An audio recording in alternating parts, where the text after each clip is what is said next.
Hey guys, what is up? It is me, Paige, here once again with another video on Supergirl Season 2.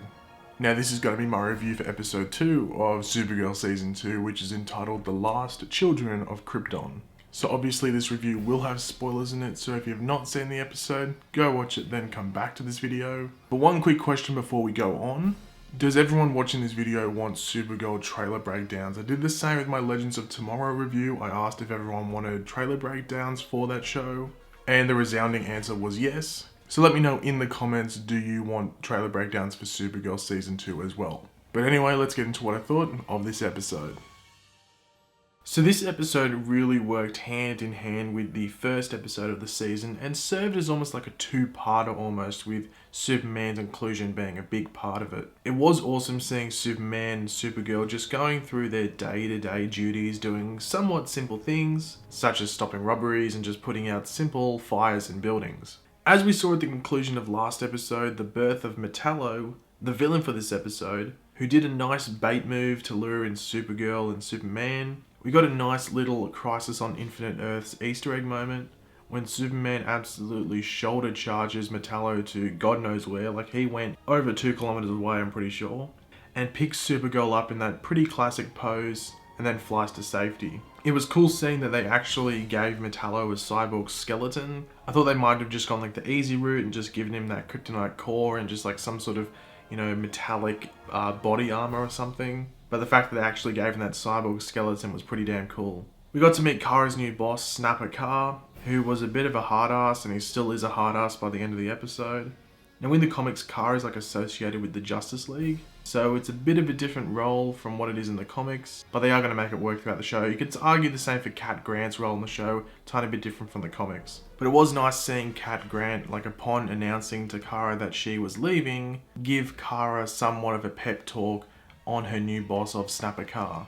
Now there was a Man of Steel Easter egg, in my opinion at least, when Cadmus takes over the TVs and computers and like warns of Supergirl and Superman and that they're like this massive threat and they're not the heroes that everyone thinks that they are.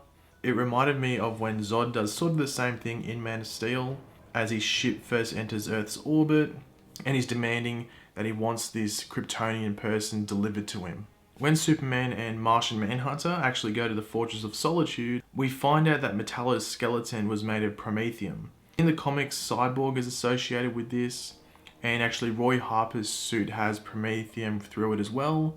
And there's actually like a link to the Flash here, because from what I remember in the comics, Dr. Alchemy has something to do with promethium as well.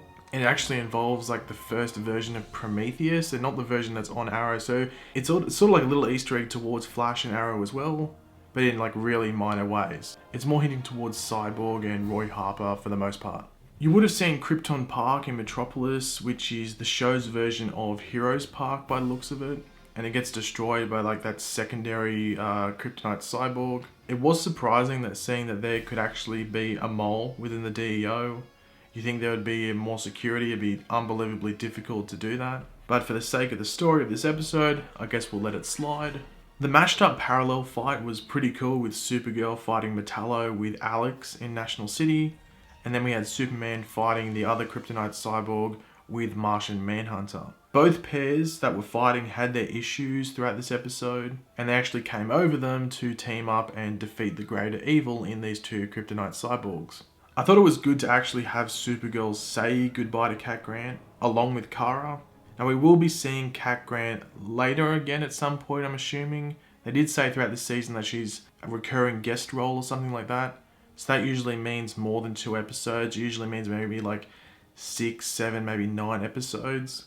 So I think she will pop up. It's still her company, so I guess she's still going to drop in every now and then and see what's happening. Or it might just be her on the phone and we hear her voice, something along those lines. And hopefully the same can be said with Superman, who was given apparently all of the kryptonite in the world. It's hard to believe that that is 100% true. You would think that Cadmus, as well as other little institutes or people, might have a tiny bit of kryptonite as well. It was great that they closed on Clark Kent on the phone with Perry White, as that was actually the opening to the character in the first episode. So it's sort of like a 360, if you know what I mean. We then saw Mon-El waking at the end of the episode and then grabbing Kara by the throat.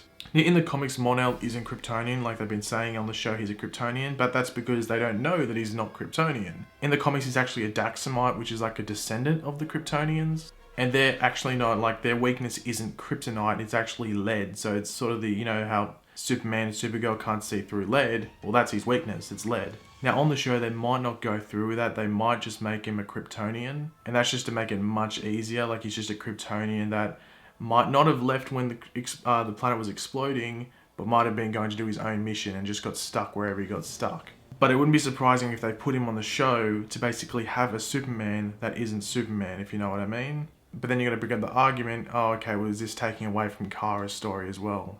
But overall, I thought this episode was a really strong second episode. As I said, I think it's similar to The Flash when you put the episodes 1 and 2 together. It's a really strong two-parter. Next week is the big test because there's no Superman on the show anymore, so how will the story develop? Obviously, I guess they're going to focus on Mon-El, but as I said before, hopefully they don't divert too much from Kara's story. It's her show, there still needs to be some focus on her and her journey. It's only season 2, it's not like it's a season 4 or a season 5 where they can spend time introducing a new character. So hopefully not too much time is spent on Mon-El and Kara gets some screen time and her own story developing as well. But thanks for watching, guys. Hopefully you did enjoy the video. If you did, it'd be very much appreciated if you could leave a like on it. Leave your opinions on the episode in the comment section below. And also, as I said before, if you could let me know in the comment section below if you want trailer breakdowns for this show, it would be very, very much appreciated as well. And subscribe if you're new. I'll catch you later, guys. Goodbye.